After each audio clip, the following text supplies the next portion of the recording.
பழனிசாமி இப்படி பச்சை பொய்யை பேசுவதில் எந்த வியப்பும் இல்லை. தாவேக்குவுக்கு ஆதரவாக வாக்களித்த அத்தனை பேருமே இதை பொதுவெளியிலேயே சொல்லிவிட்டார்கள். நான் எளிதாக எடப்பாடி பழனிசாமியை பார்த்து 2 கேள்விகளை கேட்க விரும்புகிறேன். மே 4 முதல் மே 10 வரை நடந்தவற்றில் 2 நடவடிக்கைகள் முக்கியமானவை.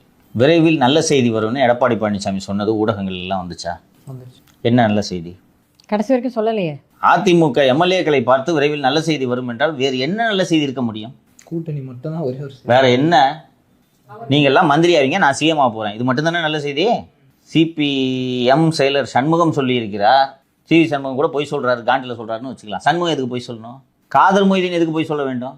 சிபிஎம்மோட national secretary comrade MA baby எதுக்கு சொல்லணும் இதை நாங்கள் ஏற்றுக்க மாட்டோம்னு? திருமாவளவன் ஏன் இறுதி நிமிடம் வரை ஆதரவு தராமல் தாமதித்தார்? இன்னைக்கு அண்ணனை மீறி தான் நீங்கள் விஜய் தொட முடியும்னு போய் குறுக்க போய் நிற்கிறாரு, அது வேறு. அன்னைக்கு சிபிஐ, சிபிஎம், முஸ்லீம் லீக் எல்லாம் ஆதரவு தெரிவித்த பிறகு கூட ஒரு நாள் முழுக்க விடுதலை சிறுத்தைகளின் ஆதரவு தாமதப்பட்டதற்கு என்ன காரணம்? அதனால சேலத்தில் உட்காந்துக்கிட்டு டெய்லி காலையில் 10 வாட்டி பத்திரிகையாளர்களை சந்திச்சு அது பொய்ன்னு சொல்லிட்டாருன்னா அது பொய்யாயிடாது. விரைவில் அமையவிருக்கும் புதிய ஆட்சிக்கு வாழ்த்துக்கள் அப்படின்ட்டு போடுறாரு. தாவே காட்சிக்கு வாழ்த்துக்கள்னு சொல்றது உங்களுக்கு வாய் ஏன் வரல? ஏன் சார் சொல்லலை? அதாவது ஒன்று, தாவேக்காவுக்கு வெளியிலிருந்து ஆதரவு, அது அவர் முடியவே முடியாதுன்னு சொல்லிட்டாரு. திமுகட்டையும் ஆதரவு வாங்கி தாவேக்காவுக்கு ஆதரவு. ஆனால் இவர் சிஎம் ஆகணுமா? 108 சீட்டு ஜெயிச்சவங்களுக்கு சிஎம் போஸ்ட் கிடையாதான். 45 சீட்டு ஜெயிச்சுட்டு இவங்களுக்கு முதலமைச்சர் பதவி கொடுத்துட்டு விஜய் ஓரமாக உட்காரணுமா? எவ்வளவு பேராசை! ஸோ அது சாத்தியமில்லைன்னு ஆயிடுச்சு. திமுகவும் ஒப்புக்கொண்டது, இந்த எம்எல்ஏக்களும் ஒப்புக்கொண்டது, அனைவரும் ஒப்புக்கொண்டது திருமாவை முதலமைச்சர் ஆக்குவது என்ற ஏற்பாடு. அதை கலைச்சு விடுறதுக்கு தான் புதிய ஆட்சிக்கு வாழ்த்துக்கள் என்று போட்டது. அதுக்கு எல்லாம் ஒத்துக்கிட்டாங்க. இன்னொன்று, it is a workable arrangement. எடப்பாடியை முதலமைச்சர் ஆக்குறதுக்கு திமுக ஆதரவு கொடுத்தாதான் அது ஒரு ஏற்க முடியாத விவகாரமாக இருந்தது. சிபிஎம் ஆதரவு தர முடியாதுன்ட்டாங்க, மக்களும் ஏற்றுக்க மாட்டாங்கன்ற கடும் விமர்சனங்கள் எழுந்தன. ஒரு தலித்தை முதலமைச்சராக்குவதற்கு 2 துருவங்களில் இருக்கக்கூடிய 2 கட்சிகளை இணைகிறது என்றால் அதை மக்களிடம் ஏற்க வைக்கலாம், அது செல்லுபடியாகும் என்ற முடிவுக்கு திமுக இருக்கவங்க, அதிமுக இருக்கவங்க, அதிமுக மூத்த தலைவர்கள் ஓகே அப்படின்னா ஓகே, நம்ம சிஎம் இல்ல ஓகே, நம்ம அமைச்சர்கள் இருக்கலான்ற அந்த அரேஞ்ச்மெண்ட்டுக்கு எல்லாரும் ஒத்து வந்துட்டாங்க. இந்த பய சிஎம் ஆக விட்டுட்டு நான் கைகட்டி நிற்கிறதான்னு சொல்லி அதை கெடுத்து விட்டது எடப்பாடி. அந்த அரேஞ்ச்மெண்ட்டை கெடுத்து விடுறதுக்கு தான் புதிய ஆட்சிக்கு வாழ்த்துக்கள்னு போட்டு விட்டு, அது வரைக்கும் ஒரு ட்வீட் போடல, ஞாபகம் இருக்கா? நான் சிறையில் இருந்தேன். இப்போ போட்டவனே இந்த இது முடிஞ்சிருச்சா? அப்போதான் இந்த 25 எம்எல்ஏக்கள் கிளம்பி போறாங்க. அன்னைக்கு போனது 30 எம்எல்ஏ. இந்த விஷயங்களை எல்லாம் வெளியில் யாருமே பேச மாட்டார்கள் என்று எடப்பாடி பழனிசாமி நினைத்து கொண்டிருந்தார். எம்ஏ பேபி சொல்லிட்டாரு, சண்முகம் சொல்லிட்டாரு, காதர் மொய்தீன் சொல்லிட்டாரு, இங்க இருந்து போன அதிமுகவிலே இப்போது இருக்கக்கூடியவர்கள் அனைவரும் சொல்லிவிட்டார்கள். அதனால இவர் அது மாதிரி நடக்கவே இல்லைன்னு சொன்னா அப்புறம் ஏன் போறாங்க? இங்கிருந்து அதிமுகல இருந்து தாவேக்காவை நோக்கி செல்பவர்கள் அத்தனை பேரும் இந்த குற்றச்சாட்டை தானே சொல்றாங்க. அது எப்படிங்க திமுக கூட சேர்ந்து ஆட்சி அமைக்கிறதுக்கு நாங்க ஒத்துக்க முடியும்?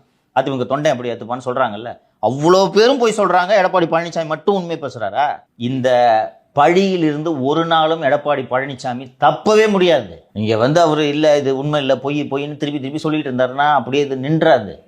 திமுக ஆதரவுல சிஎம் ஆகணும்னு எடப்பாடி ஆசைப்பட்டது உண்மை. விஜய் தான் களவாணின்னு சொல்றாரு சார்.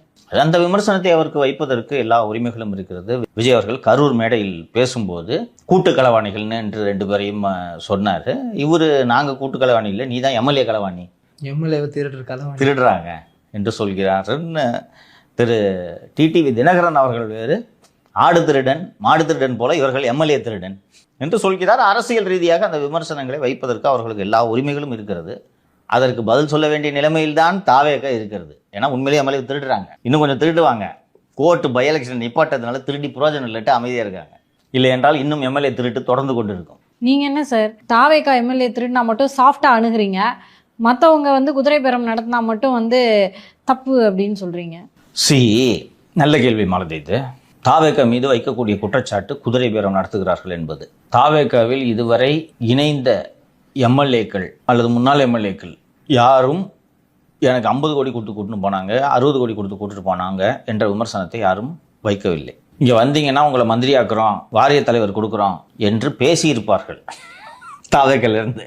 ஆனால் அதற்கான ஆதாரங்கள் பொதுவெளியில் இல்லை. தாவேகா எம்எல்ஏக்களை விலைக்கு வாங்குவது தொடர்பான இந்த புகார் காவல் நிலையத்திற்கு சென்று விட்டது. ஊத்தங்கரையை சேர்ந்த தாவேகா எம்எல்ஏ இளையராஜா எனக்கு தொலைபேசியில் இவ்வளவு அழைப்பு வந்தது, என்கிட்ட பணம் ஆஃபர் பண்ணாங்க என்ற விவரங்களை அவர் காவல் நிலையத்தில் புகாராக கொடுத்து விட்டார். காவல்துறை இந்த வழக்கில் இதுவரை 10 பேருக்கு மேல் கைது செய்திருக்கிறது.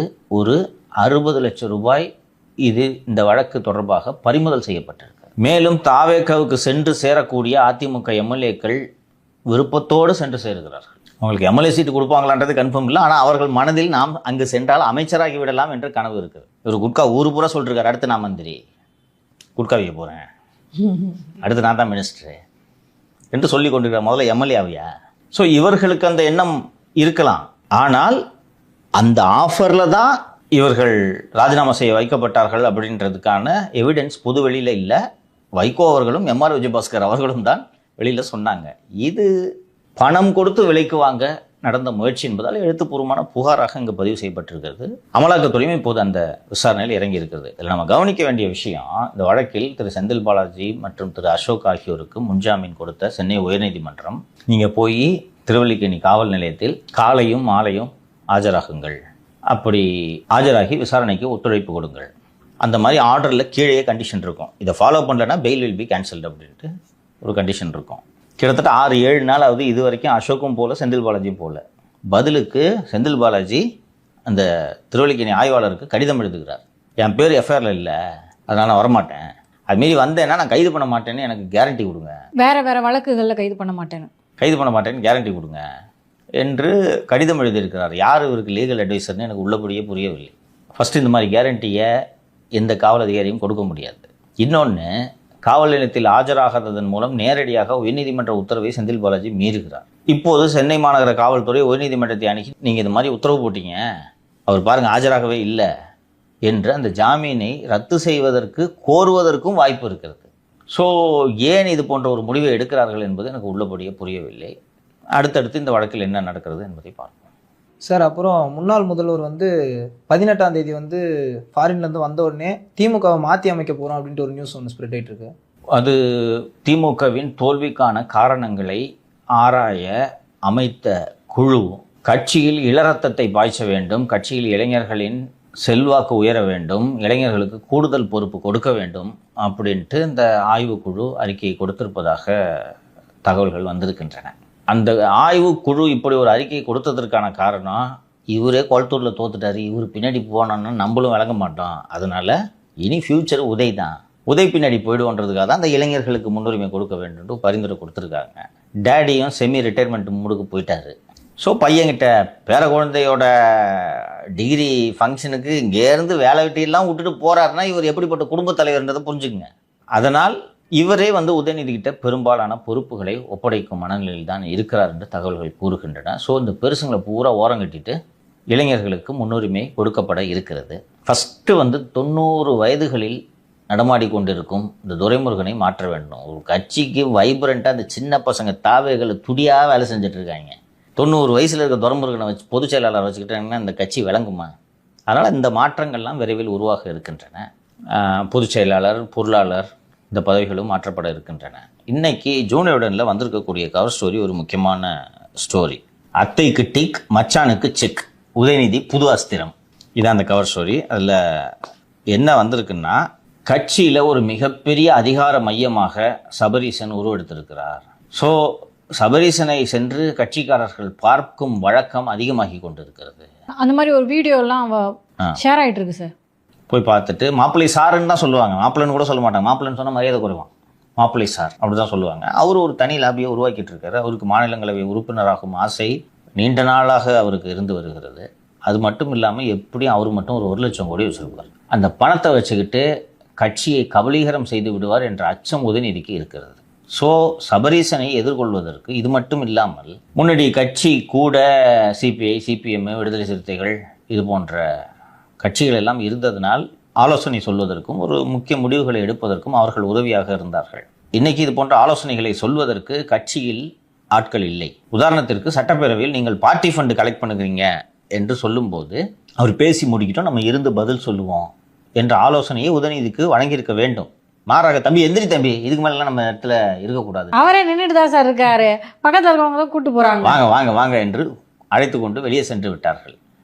இது போன்ற நேர்வுகளில் எல்லாம் எப்படி நடந்து கொள்ள வேண்டும் என்று ஆலோசனை செல்வதற்கு கூட ஆட்கள் இல்லை. அதுபோக மிக முக்கியமாக தாவேக இப்படி ஒரு மாபெரும் வெற்றியை பெற்றதற்கு பெண்கள் மிக முக்கிய பங்கை வகித்தார்கள். அப்போ அந்த பெண்கள் ஓட்டை வாங்கிறதுக்கு ஒரு பெண் தலைவர் தேவை இருப்பதால் இனியும் அத்தையை கண்டும் காணாமல் இருப்பது அரசியலுக்கு நல்லதல்ல என்ற அடிப்படையில் உதயநிதி கனிமொழியோடு சேர்ந்து அரசியல் செய்வது என்ற முடிவுக்கு வந்திருக்கிறார் என்று தகவல்கள் கூறுகின்றன. விரைவில் கனிமொழி திமுகவின் பொதுச் செயலாளர் ஆவதற்கான சாத்தியக்கூறுகள் அதிகம் இருக்கின்றன. சார் நீங்களே சொல்றீங்களா பாசிபிலிட்டிஸ் இருக்கா இல்ல ஆக்குவோம் அப்படின்றீங்களா? பார்க்கதாமா போறீங்க. இல்லை இதை முன்னாடி வீடியோலேயே சொல்லியிருப்பீங்கன்னு நினைக்கிறேன். எல்லாரும் அந்த எம்பியை வந்து ரிசைன் பண்ணிவிட்டு அவங்கள எம்எல்ஏ வாக்குறாங்கன்னு விருப்பப்படுறாங்க. தம்பி கரெக்டாக பிடிச்சிட்டாரு சாரதி. இந்த 7 இடைத்தேர்தல் நடக்கும் தொகுதிகளில் ஒரு தொகுதியில் அம்பாசமுத்திரத்திலேயே கனிமொழி போட்டியிடுவதற்கான சாத்தியக்கூறுகள் அதிகம் இருக்கின்றன. கனிமொழி அசெம்பிளியில் போனாங்கன்னா விஜய்க்கு கவுண்டர் கொடுக்க நல்லா இருக்குமா? கரெக்டாக கொடுத்துருவாங்க. ஸோ இதற்கான சாத்தியக்கூறுகள் அதிகம் இருக்கின்றன. அப்போ கனிமொழி பதிலுக்கு கேட்பாங்கல்ல, உங்களுக்கு ஏதாவது வேணும்னா என்ன கூப்பிடுவீங்க, என்ன போச்சலராக்கு, இல்லைன்னா நான் வரமாட்டேன் இந்த விளையாட்டுக்குன்னாங்கன்னா. ஸோ அதற்கான சாத்தியக்கூறுகள் அதிகம் இருக்கின்றன. சரிம்மா, என்னோட விருப்பத்தை சொல்கிறேன்ற மாதிரி நீங்கள் நினச்சிக்கிறீங்க. வேறு யாரை பொதுச் செயலாளராக கொண்டு வரலாம் சொல்லுங்கள், நீங்கள் சொல்லுங்கள், உங்களுக்கு தெரிஞ்சது நீயும் சொல்லுப்பா பேர். சார் யாரை வேணாலும் அவங்க கொண்டு வரலாம் சார். யாராவது பேர் சொல்லுங்கன்னு தான் நான் சொல்கிறேன். வேண்டான்ட்டீங்க, கனிமொழி பிடிக்கல, ஏதோ கோவம் உங்களுக்கு பிடிக்கல, வேறு யாரை கொண்டு வரலாம்? ஆர்எஸ் பாரதி, எனக்கு தெரிஞ்ச பேரில் திமுக யார் இருக்காங்களோ அவங்கள தான் சொல்ல முடியும். ஏட்டையாவுக்கென்று சில வேலைகள் இருக்குது. கண்ணா பொண்ணான்னு திட்டணும்னா போய் பிரஸ் மீட் வையான்னு சொன்னா என்ன பேசணும்னு தெரியாம ஒரு பாட்டுக்கு பேசுவாரு. கருணாகம் என்ன இஷ்டத்துக்கு பேசுவார். அதுக்கு தான் அவர் பேசிட்டியா கிளம்பு, ஏதோ போனா போதுன்னு ஒரு வாட்டி ராஜ்யசபா சீட்டு விட்டா ஓவராக பேசுகிற போ. வேற திருச்சி சிவா, பல விவகாரங்கள் வெளியே வரும். நெக்ஸ்ட்டு சரி சார் கனிமொழியை இருந்துட்டு விடுங்க சார். வேற சொல்லுங்க. காஸ்ட் ஈக்குவேஷன்றது ஒன்று இருக்குது, நீங்கள் மறந்துடாதீங்க. பாரதி மொழியார், இவர் முக்குலத்தோர், பொருளாளரும் முக்குலத்தோர், பொதுச் செயலாளரும் முக்குலத்தோரா? அடுத்தது வேற இல்லை, எல்லாருமே வயசானவங்களா தான் இருக்காங்க. தலித்துக்கு பிரதிநிதித்துவம் கொடுப்பது என்ற அடிப்படையில் அண்ணன் ஆராசாவே ஆக்கலாம். சும்மாவே சனாதன கடனை பேசி வம்பா இழுத்து விட்டுட்டு இருக்காரு. அது மட்டுமல்லாமல் இந்த குடும்பத்துக்கு எதிராக பேசியவர்களை இந்த கட்சி என்றாவது அரங்கேற்றி இருக்கிறதா? தேர்தலுக்கு சற்று முன்பாக ஸ்டாலினுக்கு இங்கிலீஷ் தெரியாதுன்னு ஆடியோ வந்துச்சு, ஞாபகம் இருக்கா இல்லையா? ஸ்டாலின் பேசின ஆடியோவை மாரிதாஸ் ரிலீஸ் பண்ணாரா? கமுக்கமாக அது மாதிரி ஒரு ஆடியோவே வராத மாதிரி இருக்காங்களா?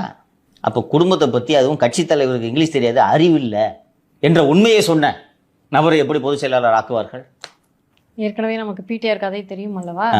பிடிஆர் இருக்கிற இடம் தெரியாமல் இருக்காரா? அப்போ அவரை பொதுச் செயலாளர் ஆக்க முடியுமா? ஒரு ஃபேமிலி பார்ட்டியில் ஃபேமிலி மெம்பர் தானே லீடராக வர முடியும். ஸோ மச்சானை விட அத்தை பரவாயில்லன்னு முடிவு பண்ணிட்டாரு. மச்சான் டேஞ்சரஸ், மாப்பிள்ளை இஸ் டேஞ்சரஸ் ஃபார் மகன் என்பதை அந்நியார் உணராதவரா? ஸோ நடக்கும்போது நீங்கள் சொல்லுவீங்க. வி த லீடர், அதோட சீஃப் சர்வெண்ட் திரு அண்ணாமலை அவர்கள். சீஃப் சர்வெண்ட்டா? புதுசாக இருக்கு. அப்படிதான் சார் அவர் சொல்லிக்கிறாரு. சரி, ஓகே. அந்த மீட்டிங்க்கு அப்புறமா பெருசாக எதுவும் பேசலை. இன்று பெருந்தலைவர் காமராஜர் அவர்களின் பிறந்தநாள் விழா. கோவையில் விவேகானந்தா வித்யாலயா என்ற ஒரு பள்ளி 30 ஆண்டுகளாக இயங்கி வருகிறது. ஆர்எஸ்எஸ் நடத்தும் பள்ளி தான் இந்த விவேகானந்தா வித்யாலயா. ஆர்எஸ்எஸ்ஸின் சேவா பாரதி அமைப்பு இந்த பள்ளியை 30 ஆண்டுகளாக நடத்தி வருகிறது. இந்த பள்ளியின் நிர்வாகிகளாக எக்ஸ்லான் ராமசாமி மற்றும் ஆம்ஸ்டாங் பழனிசாமி ஆகியோர் இந்த பள்ளியின் நிர்வாகிகளாக இருந்து வருகின்றனர். இதில் இந்த ஆம்ஸ்டாங் பழனிசாமி ஆர்எஸ்எஸ் உடைய கோட்ட பொறுப்பாளர். இப்போது அண்ணாமலை ஆதரவாளர்கள் எல்லாம் ஆர்எஸ்எஸ்ஸின் மறைமுக ஆதரவு அண்ணாமலைக்கு இருக்கிறது பார்த்தீங்களா, இல்லைன்னா ஆர்எஸ்எஸ் நடத்துகிற பள்ளியில் அவர் சீஃப் கெஸ்ட்டாக கூப்பிடுவாங்களா என்று உருட்டுவார்கள். அதனால் உருட்டுறதுக்கு முன்னாடியே நான் அதை சொல்லிடுறேன். ஆர்எஸ்எஸ் தலைமையின் சம்மதம் இல்லாமல் நான் இப்போது குறிப்பிட்ட இந்த 2 நிர்வாகிகளும் அண்ணாமலை தனிப்பட்ட முறையில் அவர்களிடம் விடுத்த வேண்டுகோள் காரணமாக இன்றைக்கு இந்த விழாவுக்கு அண்ணாமலையை அழைத்திருக்கிறார். வரும் செப்டம்பர் அல்லது அக்டோபர் மாதத்தில் இவர்கள் 2 பேரும் இந்த பள்ளி நிர்வாக பதவியிலிருந்து நீக்கப்படுவார்கள் என்பதையும் இப்போதே அறிவிக்கிறேன். ஆர்எஸ்எஸ் நடத்துகிற ஸ்கூலு ஆர்எஸ்எஸ்ட்ட பர்மிஷன் கேட்காம ஆர்எஸ்எஸ் விட்டு வெளியில் போய் நான் இனிமேல் மத அரசியல் சாக்கடையிலிருந்து வெளில வரணுன்ட்டு பேசுகிற ஆளை நீ கூப்பிட வேடிக்கை பார்த்துட்டு இருப்பாங்களா? இவங்க 2 பேர் மேலேயுமே அட்மிஷனுக்கு காசு வசூல் பண்ண புகார்கள் நிலுவையில் இருக்குது. இப்போ எடுப்பாங்க அதை. அண்ணாமலை பின்னாடி போகக்கூடிய ஆர்எஸ்எஸ் நிர்வாகிகளுக்கு இதுதான் கதி என்பது ஒரு எச்சரிக்கையாக இருக்கும் வகையில் இவர்கள் மீதான நடவடிக்கை இருக்கும்.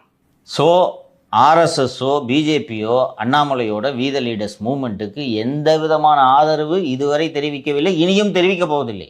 தமிழ்நாட்டில் பிஜேபியை வளர்க்கவே முடியல, எப்படியாவது வளர்க்கணும்னு கர்நாடகத்தில் ஒரு மாவட்டத்தில் இந்நேரம் எஸ்பியாக இருந்துகிட்டு இருப்ப இல்லையா? அதுவும் காங்கிரஸ் கவர்மெண்ட்டில் கசக்கியிருப்பாங்க. கூட்டிட்டு வந்து 6 வருஷமாக இன்வெஸ்ட் பண்ணி பிரதமர் தட்டி கொடுத்து உள்துறை அமைச்சர் தட்டி கொடுத்து நீ அடிக்கிற கொள்ளையெல்லாம் பொறுத்துக்கிட்டு சரி லாயலாக கட்சிக்கு இருப்பான்னு சொல்லிட்டு விட்டா இன்னும் எந்த பதவிக்குமே வராமல் 1500 கோடி அட்டிக்கிறேன்னா உன்னை சும்மாவா விடுவாங்க? நேற்று ஒரு பேச்சு, இன்னைக்கு ஒரு பேச்சு. சோத்துக்கே வழி இல்லையா? ஃப்ரெண்ட்ஸு தான் சோறு வாங்கி கொடுக்குறாங்கன்னு சொன்னாரா? இந்த வாட்ச் ஃப்ரெண்டு வாங்கி கொடுத்ததுனாரா? 30 கோடி இடம் வாங்குற கோயம்புத்தூரில். ஸோ இந்த வீத லீடர்ஸ் அமைப்பு எப்போப்பா தொடங்கினது? போன மாசத்துல தொடங்கினாங்க. எப்போம்மா தொடங்கினது? ரொம்ப ரீசெண்டாக தான் தொடங்கினாங்க. வீத லீடர்ஸ் அமைப்பு பதிவு செய்யப்பட்டு தொடங்கப்பட்டது 6/1/2020. பல பேர் இப்படி தான் நினச்சிக்கிட்டு இருக்கீங்க. 6 வருஷத்துக்கு முன்னாடியேவா? இவர் பிஜேபியில் சேர்ந்தது 25/8/2020. ஆர்எஸ்எஸ் தான் தொலைநோக்கு பார்வையோட செயல்படும்னு சொல்லுவாங்க. ஆ அந்த ஆர்எஸ்எஸ்கே ஒருத்தர் விபூதி அடிச்சிருக்காரு. அது என்ன தேதி? 6/1/2020. விவேகானந்தர் பிறந்தநாள், அப்துல் கலாம் ஐயா பிறந்தநாள். இப்போ இந்த அப்துல் கலாம் ஐயா பிறந்தநாளுக்கு ஏதோ ஒரு இது லீடர்ஷிப்பு ட்ரைனிங் ஏதோ தொடங்குறேன்னு இருக்காரு. யாராவது தலைவர்கள் பிறந்தநாளா சொல்லுங்க. தெரியலையே சார். அகிலாவின் பிறந்தநாள். அகிலா யாரு? அவங்க மனைவி. இதான் அண்ணாமலை. புரிஞ்சுக்குங்க. இந்த வீடியோவில் பார்த்துட்டு ஏமாந்துடாத, நீ தனுஷ் கூடவே இரு. எண்ணம் போல் வாழ்க்கை. எண்ணம் போல் தான் வாழ்க்கை. அது